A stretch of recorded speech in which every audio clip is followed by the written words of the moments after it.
Boa noite a todos. Eu gostaria de explicitar aqui a minha opinião sobre esse processo golpista pelo qual o nosso país está passando nesse momento. Falar sobre a importância da luta para que ele não se configure, porque o que se pode perceber é que em poucos dias antes, inclusive, desse processo se concluir, e não vai se concluir, já tivemos retrocessos significativos. Significativos do ponto de vista de atender ao mercado e do ponto de vista de reduzir ou até eliminar direitos adquiridos. É importante ficar claro que existe um interesse do mercado para que esse golpe se concretize. E o que é o mercado? O mercado é exatamente a especulação, são os rentistas, são as grandes empresas, os monopólios, as nações desenvolvidas, principalmente aquela que a gente conhece como a inversão do urubu, que seria uma águia, que estão de olho no nosso pré-sal. Um pré-sal que talvez seja das riquezas mais significativas, mais importantes que foram descobertas, que foi descoberto nesses últimos anos. Esse é um ponto principal, que é a questão do nosso pré-sal, que vai reduzir consideravelmente as verbas para a educação, como ficou bem delineado no início do governo, ao final do governo Lula, e se aprofundou no governo da Dilma, para que essas riquezas elas possam produzir educação, que não há interesse da classe dominante. Eles querem realmente que a gente continue sem muita inteligência, sem muito conhecimento, sem muita forma de saber como mudar a atual situação. Eu numerei aqui alguns pontos que eu queria tocar, porque eu não tenho o costume de discursar ou ficar falando sobre esses temas, principalmente em redes sociais e mostrando minha face. Mas, além do pré-sal, nós temos a redução dos direitos dos trabalhadores.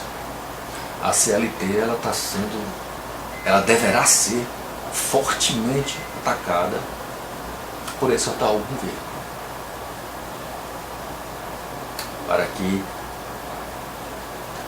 para atender as federações das indústrias de vários estados importantes, como a Fiesp, como a Federação das Indústrias do Rio de Janeiro, do Paraná, e algumas outras também muito poderosas. Existe também um avanço na redução da participação das minorias nos programas sociais e nos seus direitos. Redução de demarcação de terras para aqueles que não têm terra, para os indígenas, os quilombolas, a questão religiosa tratada de forma, e aqui eu queria até aprofundar um pouco mais a minha observação, que é o papel da religião nesse processo. Eu sou católico e estou deveras decepcionado com a atuação de alguns grupos, de algumas comunidades e da participação cristã, católica cristã, nesse processo. Muito me decepciona o posicionamento da Canção Nova, do Shalom, o desrespeito às determinações da CNB, que se demonstrou claramente contra o golpe. O nosso líder maior, Papa Francisco, também se colocou contra esse tipo de fazer política. Eu lembro muito bem de um debate que o Papa Francisco participou, e um jovem perguntou o que é que ele achava da política. E o Papa Francisco, naquela sua inteligência, eu não acredito que nem seja experiência, nem inteligência, mas que, guiado pelo Espírito Santo, ele me falou uma coisa, mas ele não falou só para mim.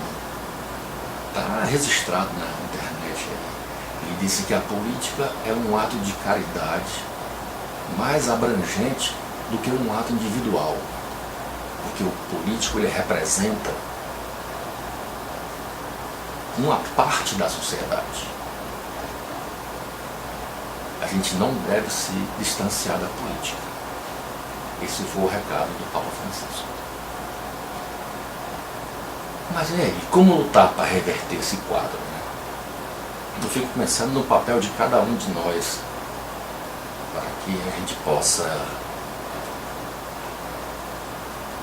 combater esse bom combate, esse desigual combate. E o que eu posso dizer é que esse vídeo que eu estou gravando é uma forma de combater. As minhas colocações nas redes sociais, elas também são uma forma de combater o que está ocorrendo hoje no meu país, na minha cidade, no meu bairro, no meu trabalho, nas minhas relações interpessoais com a minha família, com meus amigos, com meus irmãos, que comungam comigo da escolha de ser cristão, católico. E cada um tem que cumprir o seu papel, mesmo que ele não tenha muito abrangência, como é o meu caso. Eu não sou político, eu não tenho uma gama de alcance muito grande, mas eu não posso me omitir e não posso deixar de fazer alguma coisa.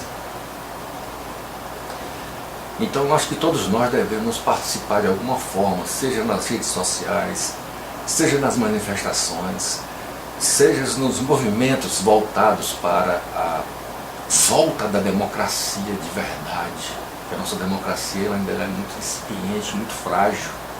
Ela não ficou adulta ainda. E é preciso que a gente também procure a solidariedade internacional. Todos nós temos amigos que moram em outros países, amigos que são brasileiros e amigos que não são brasileiros, que são também estrangeiros. Eles precisam saber do que está ocorrendo aqui. Mas tem uma coisa que eu queria deixar bem claro para vocês. Todas essas lutas, elas não são maiores e nem são mais importantes do que a luta na rua.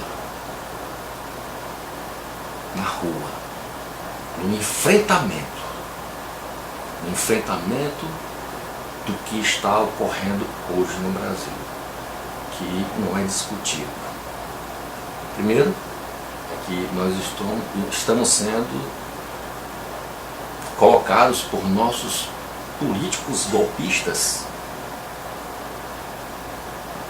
à venda para as grandes potências, né? Que vocês, eu já me referi a essa potência com mais veemência. Então, o recado que eu queria dizer aqui, que eu queria deixar para vocês, é que é preciso ir para a luta e para o enfrentamento, porque o que nós estamos vendo hoje é um enfrentamento, é uma briga, é um combate de classes entre aqueles que querem manter o que sempre tiveram,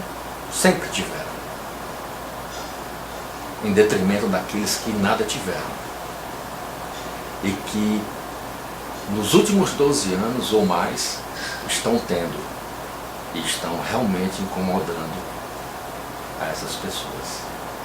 Nós não conseguimos ouvir mais nas grandes mídias, né, a corrupção. Nós não ouvimos mais falar sobre Eduardo Cunha. Nós não ouvimos mais falar de avanço na Lava Jato com o Moro. O Moro ficou paz e amor agora. Enquanto que, para aqueles que dedicaram sua vida, fizeram políticas sociais voltadas para os mais necessitados, aí toda a justiça, toda a rigidez da lei, sem complacência. E é isso que nós temos que buscar. Que isso continue, porque o que nós podemos ver nesse governo, nesse desgoverno Temer, é que ele é muito temeroso